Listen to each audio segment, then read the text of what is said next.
Eng yaqin oshnangiz bo'lishi zo'r, shu sizni podstava qilib berish yomondir. Yuring oshna bitta bratishga bor deydi.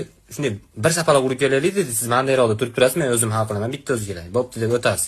Bitta tupiy mahallaga kirasiz, taqdir taqozosi bilan haligi bratishga degan odamni qandash urug'i bilan bitta to'ydan chiqib kelayotgan bo'ladi. Hamma qandash urug'i o'lgan opa-odasini portretini ham ko'tarish o'rgan. Tushunyapsizlar? Oshna bular ko'pchilik ekan-ki, uzr so'rab keta oladigan ish qilgan bo'lsangiz uzr so'rab beraylik. Nima qiluvdingiz siz? Eng kattasini ko'ryapsanmi deydi u. Ashida duxingizni berasiz. Chunki hali katta shunaqa katta odam tasavvur qilinadi. Shapaloq ashunchalik otga chiqsa oyog'i yerga tegib oladigan odam. Ashini ayasdan so'kavdim deydi. O jinni ayasdan so'kkan bo'lsa, nimaga biz bu mahallaga keldik? Rastepasiga qochib ketsak bo'lardi siz. Men erkakman, o'sni deydi. Siz dodir, sen erkakliging nimaga ayasdan so'kayotganda esingga tushmadi?